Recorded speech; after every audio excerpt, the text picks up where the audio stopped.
Welcome. Here we're talking about community game lessons. It looks like we have a pretty diverse bunch showing up. Yeah. And we do have one thing in common, though. You don't know what the 9 points of lessons from the community game are, and neither do I. Okay, just kidding. You probably already know a few. Trigger warning, I am a dad and may have a few jokes in this talk. I encourage you to feed my bad habit by clicking the laugh emoji when you hear one. It really helps. So, my aim here is to help you understand some of the challenges and learnings from the project as we organized a large number of volunteers to create a game together. If you want to take some notes about the lessons and miss any of them, I have you covered. At the end, there's a summary slide so that you can get all of those down. Now, since we're all here in this meeting, I'll start talking about me. I was active in the old Christian Developer Network and had participated in the CDN speed game. I was also able to bring that tradition over to the CGDC group before CDN dissolved. And as you recently heard, I am very excited, enthusiastic to be helping to serve this community as a CGDC board member, leading the community game.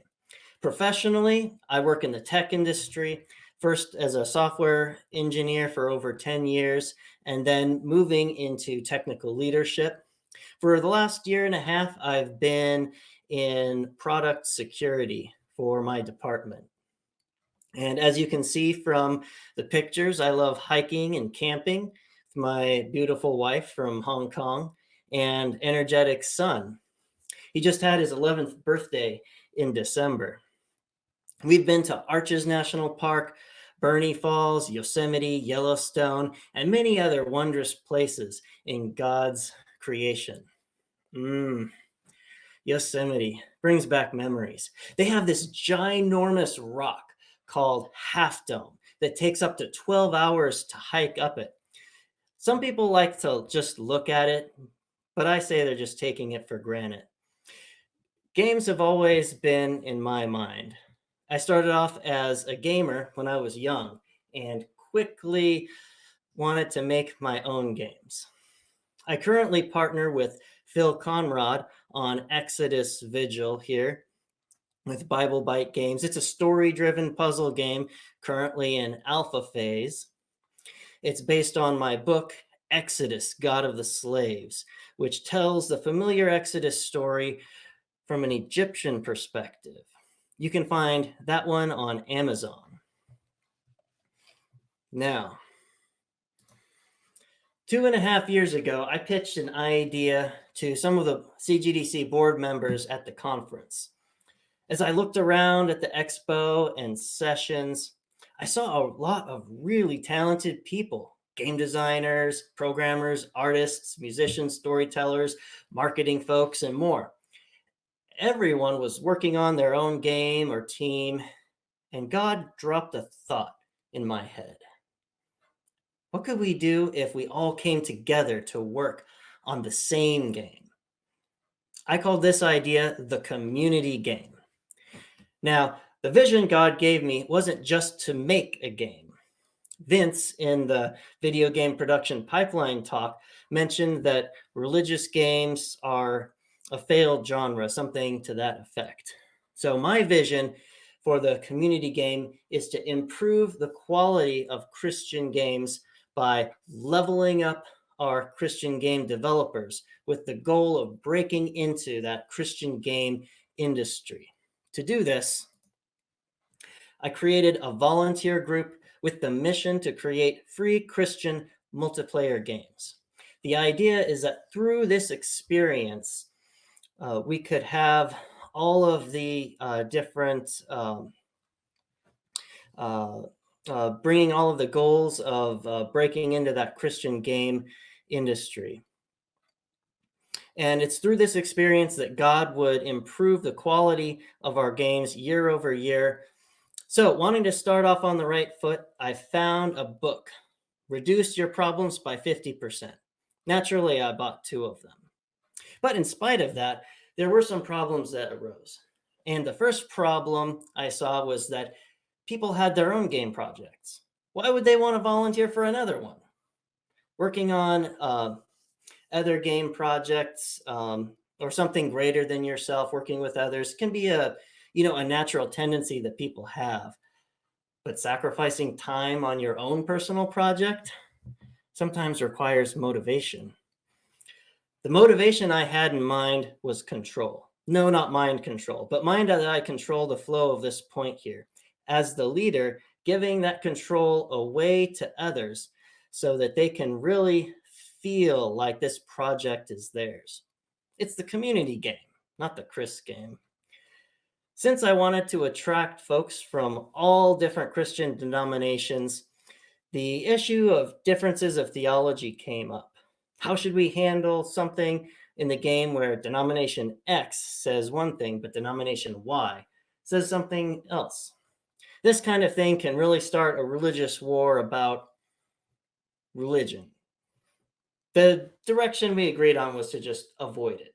Topics like the end times, communion, or the sacraments, and others. If it was something that people's denomination didn't agree with, then we didn't have it in the game. That way, we can keep people focused on making the game instead of debating doctrine. Just remember, never put off to tomorrow what you can avoid entirely. So, after I got the idea green-lighted by the CGDC board at the time, I got started with preparation. Now, if you're ever wondering what it's like in a board meeting, don't worry, board meetings are not very exciting. The timeline was to kick off the game during the summer of 2020. I dove into networking tutorials for the free Unity asset called Mirror and successfully made a prototype action RPG. You can see the screenshots here. I thought this would be both a fun and challenging way to learn. You could fight enemies, level up, join LAN games, and more. All of this using free Unity assets. Then I felt I was ready to build my team. So I took some videos, screenshots, and had someone post them on a lot of different social media. He wouldn't post them on TikTok, though. Not going to ask Captain Hook for help anymore. I thought it would be awesome if I could get 4 or 5 people to join. It was after the 15th person that I encountered my next problem. I couldn't lead so many people all by myself. A good problem to have, to be sure. The obvious solution was to set a leadership team.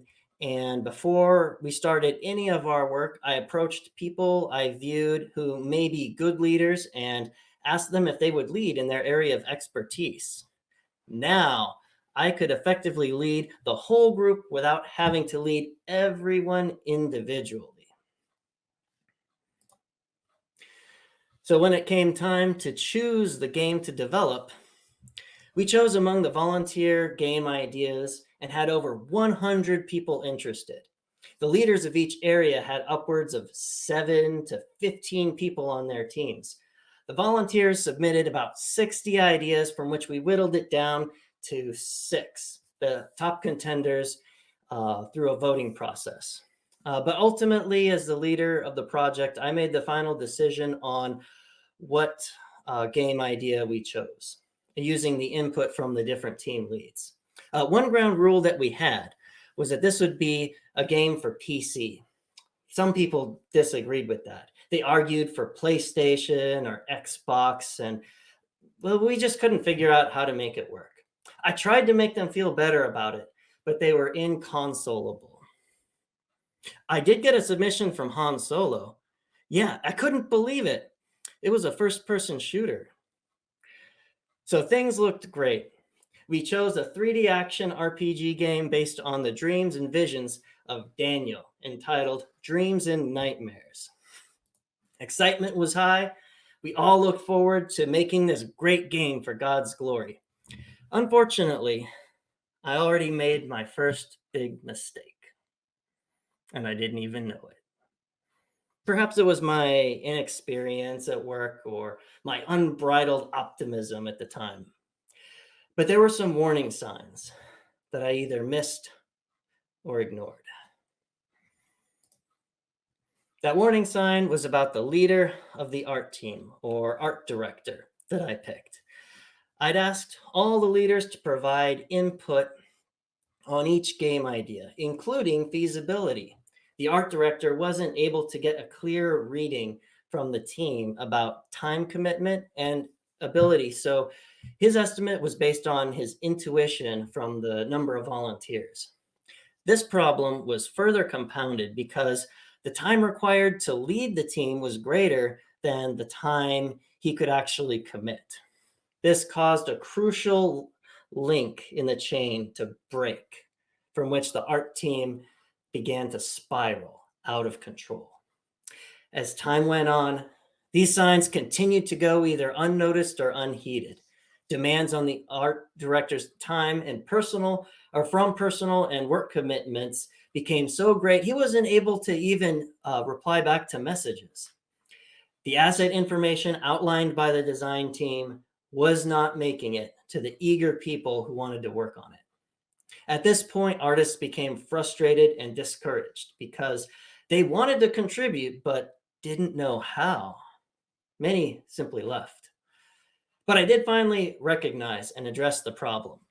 At first, I tried to settle it using a contest with the art director, but it didn't work out because it ended in a draw.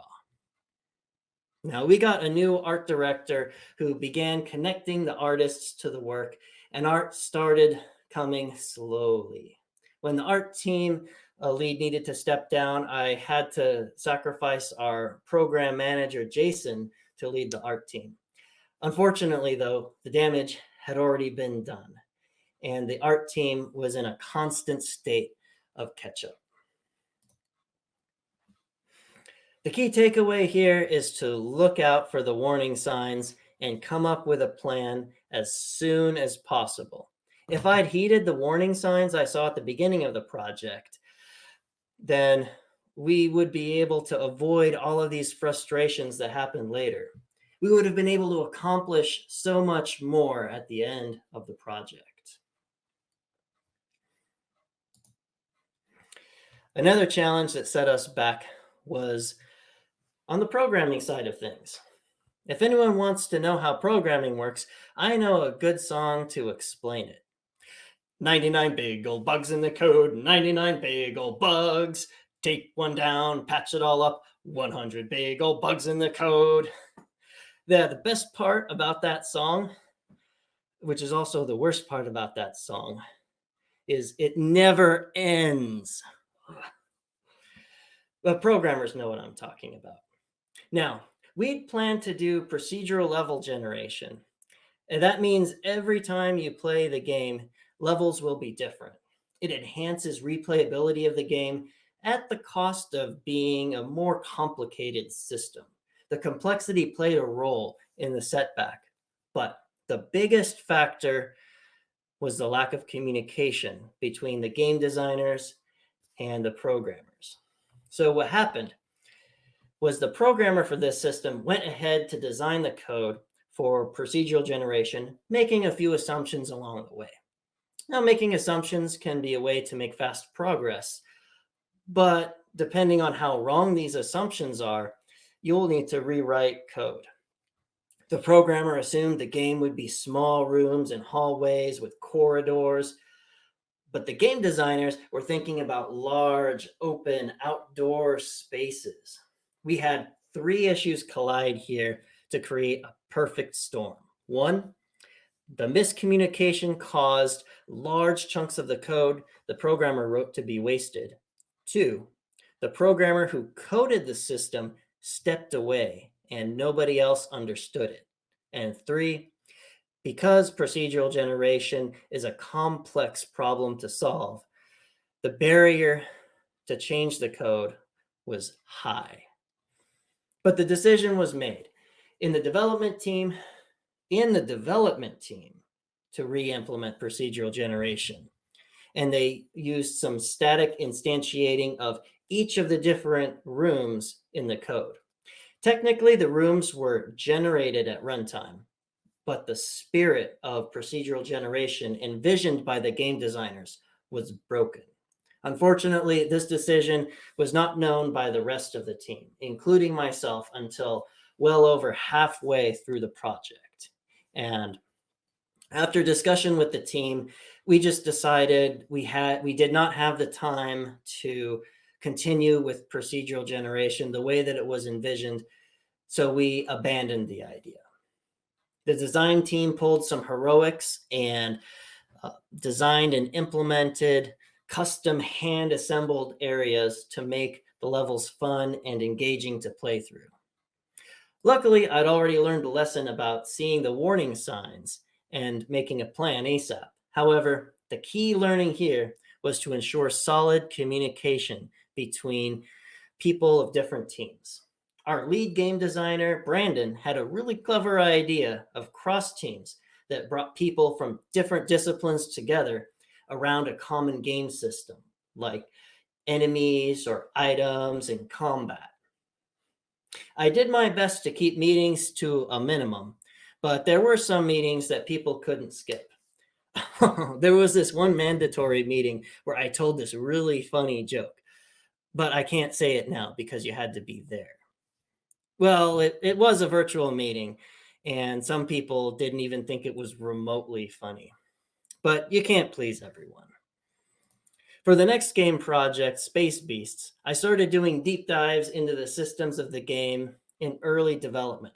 All of the technical leaders attended, and we would discuss in detail the different systems of the game, how they would work together, each leader providing their own perspective of their various area, with the goal of flushing out these miscommunications early and aligning the teams in the same direction. Some other learnings that we had was that the burden on the team leadership was much too high. At the end of the project, many, including myself, got burned out. I've only just now begun to recover. To address this, we decided to split the leadership into 2 roles per team. A director would lead the technical details of the team, and a producer would lead the production of assets and integration by the team. In our current game, I believe it's helped so far to keep the energy levels of the leaders up at the where they were originally. So going on to the next one, volunteer attrition. So it's a volunteer project, and there were a number of different reasons why people needed to step away or drop out. And I think while this is somewhat the nature of a volunteer project, there were some things that we could do. As best we could, we let people know that we see them as people instead of just cogs in a machine. We made sure to cultivate this culture of valuing relationships over results. Second, we put in place a suggestion system that would be routinely reviewed with real actions taken. One area we're still trying to improve is a working mentorship program so that people who join and don't know the skills that they need have a place where they can learn. Oh, that reminds me. Some groups have some really strict requirements for their volunteers. Not us, though. There's this one group that I could think of. They wouldn't allow Daniel, Obadiah, Malachi, or even Jesus to join their group. Yeah, you guessed it, nonprofit organization. On the operations side of things, we observed that different teams work differently, and trying to have a unified process for everyone caused some thrash and frustration with some teams. We used Codex, which is a great tool for agile game development. I recommend it. Far superior to our previous process called Galley Slave. We didn't have to worry about Ben-Hur starting any mutinies anymore, though I did enjoy beating that big drum. Uh, what we had done was put together a process that worked very well for the development team and worked okay for some, and just plain worked badly for the art and audio teams. Turns out artists and programmers think differently, and they have different needs and ways that they work and stay motivated. The composers and sound effects engineers were mostly idle at the beginning of the project and had this big crunch at the end. What we decided to do was let the leads of the areas change the process so that it worked best for them. And this helped things go a lot smoother. Now, towards the end of the project, we got into crunch time, big time.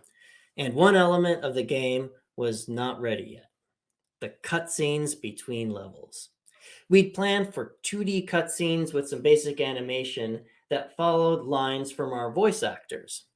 I remember being on the phone with our artist a couple of weeks before launch. It was really tight, but we finally got the art assets we needed. However, we were down to the wire. It was crunch time. Could we create these cutscenes and implement them into the game in time for launch? We had a choice to make. What do we do to implement cutscenes on schedule? I formed a task force and let them decide. But what they decided to do shocked me. They chose to drastically shorten the cutscenes. I was stunned. This new direction would effectively waste all of the work from the voice actors and much of the work from the 2D artist. In the heat of the moment, I came down as lead of the project and worked with Gavin on how we could do the full cutscenes we'd originally planned. And we got results. He pulled some heroics and was able to get the cutscenes done with the 2D art and voices as we originally planned. But in that moment, I forgot something important. One of the key values in our community game culture, the culture, was to value relationships over results. I essentially took back the control I promised I would give away. In my rush to get the results I wanted, I ran over fellow teammates, fellow children of God. That was not okay. Afterward, I went and talked to those people involved. It took some humility, but I apologized for what I did. And I'm happy that the damage to the relationships could be repaired. So we went through all of these challenges and problems, but what happened at the end? Was there light at the end of the tunnel? Were our solutions enough to get us across that finish line? This ultimately is a question of faith. At the very outset, the community game was a project inspired by God for His glory. Our job is to use our talents He's given us and trust in His perfect plan. So, what happened? On May 28th, we released Dreams and Nightmares open beta on Steam as a free Christian multiplayer game made completely by volunteers. One amazing answer to prayer that helped us get over the finish line was in regard to internet play. Early on, we knew that we needed the capability to connect players over the internet, as the alternatives were not desirable. But we didn't know how we were going to do it. Late in the project, I discovered that God was at work there. He had prompted one of our programmers, Caleb, to blaze that trail for us and implement it in the game using Steam integration. So at our launch party, we all had a blast playing the game over the internet together. We had a really great time playing the game for an hour together. Um, but after an hour, we lost steam. Well, as reported yesterday, we had almost 1,500 unique user downloads of Dreams and Nightmares to date, which I count as how many people were impacted as a result of our hard work. While we did launch our game, we did come up short of what we'd planned. Of the 4 acts we planned and designed into the game, only the first one made it in.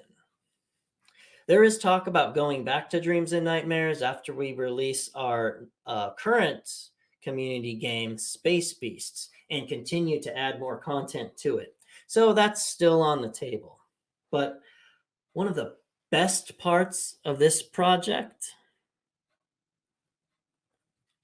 it was how cheap we were able to learn these lessons.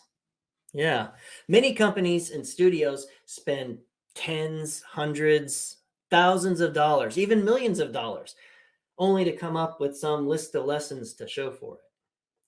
The budget for Dreams and Nightmares was exactly $100, which was the cost of creating the game on Steam, and the time commitment everyone sacrificed to help make this game possible. So, if you have one slide to take away from this talk, this one's it. So if you're playing Fortnite, this is the part that you want to listen to. Yeah, I'm talking to you, Scott. So isn't it the best thing about these virtual conferences? You don't have to bother pretending to pay attention. So, number 1, as Vince said, have a vision and write it down, something that excites people. Frequently remind people of this vision, why they're here, to keep them motivated. Give away control to empower people. It helps them feel more invested in your game. Delegate responsibility to other people on the team to help alleviate the problems of burnout.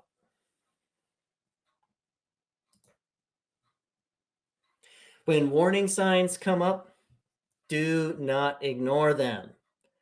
Form a plan as soon as you can and act on it. Communication is key. Make it easy for people to pass information and the decisions that are made between each other. Number 6, having deep dives into each of the systems from a technical level helps prevent communication issues like confusion and misunderstandings. Number 7, the process is ultimately there to help the team, not the other way around. You've got to do what helps the team. Number 8, fostering the right organizational culture helps to guide team members for interpersonal interactions, conflict resolution, and more.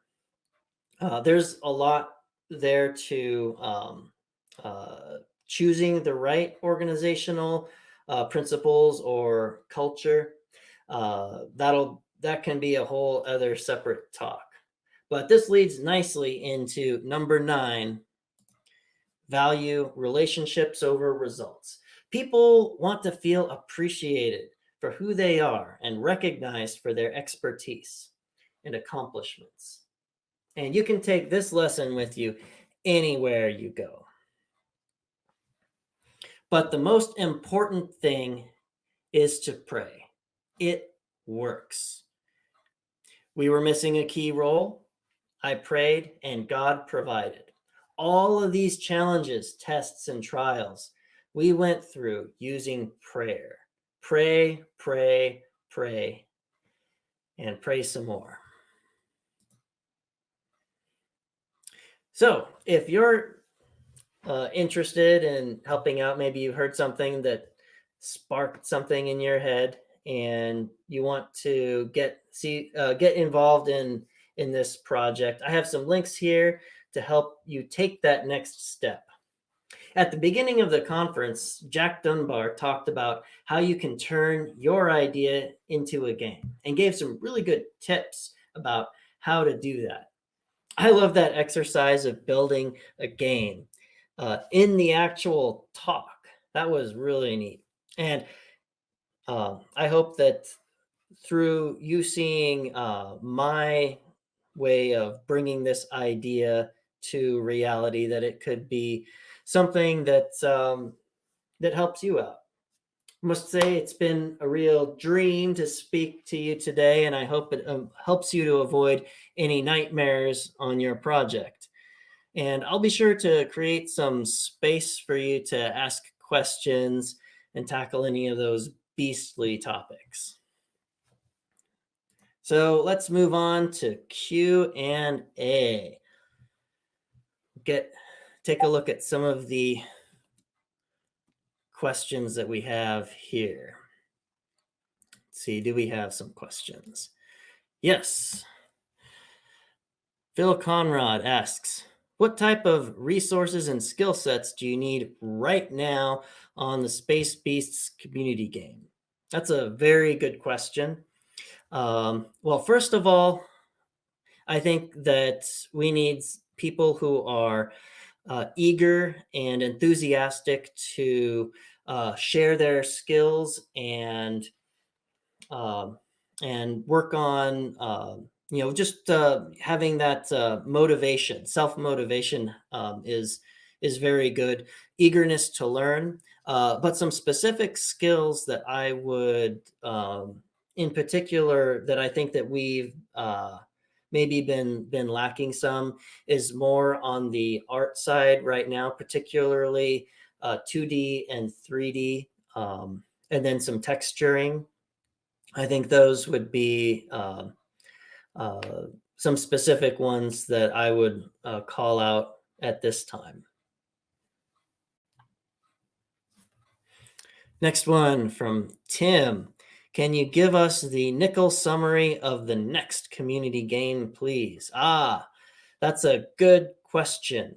And I'm actually going to be talking a little bit more about that in the I guess Matt's ending presentation. But to just say really quick, the next game is, or the game that we're working on right now, is it's a 2D multiplayer game that's a cross between, you can think of it a cross between Overcooked and Friday Night Funk, where you have this music that you're trying to go to these different piano or guitar stations that you have to do the beats at the right time.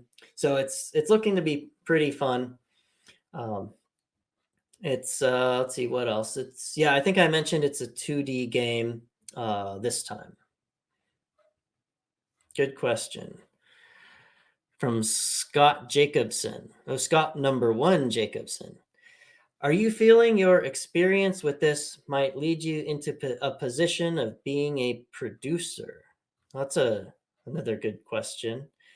I've kind of already been there's well, I've kind of already done that on this game. Not saying that I've learned everything that there is to production in a game environment, but I think the experience is definitely there. I've had a lot of good learnings.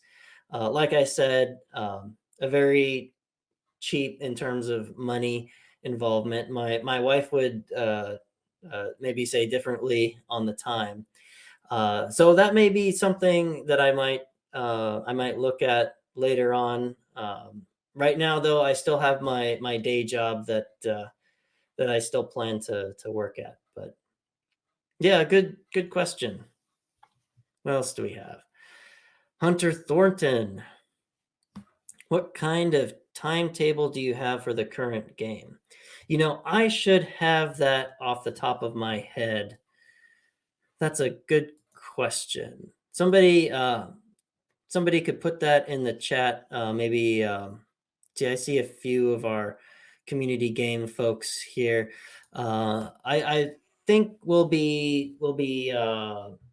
I think in about 4 weeks we're gonna try and have our alpha, and then around May, April will be our launch.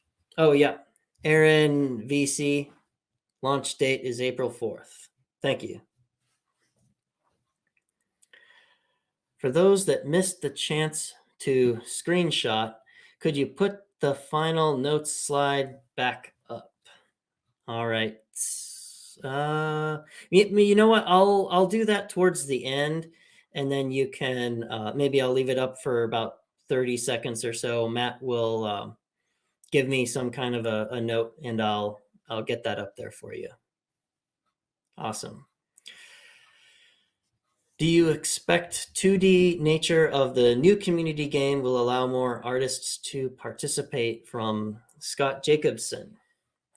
That's another good question. I've seen, at least in the artists that I've had interested in the project, there does seem to be sort of an even split between 2D and 3D, which actually created this kind of weird situation where we decided to do a 2D game, but then there were still a bunch of people who wanted to contribute that were their expertise was in 3D. And so what we decided to do was we'll do some things in 3D and take like screenshots, or I shouldn't say screenshots. I should probably say rendering.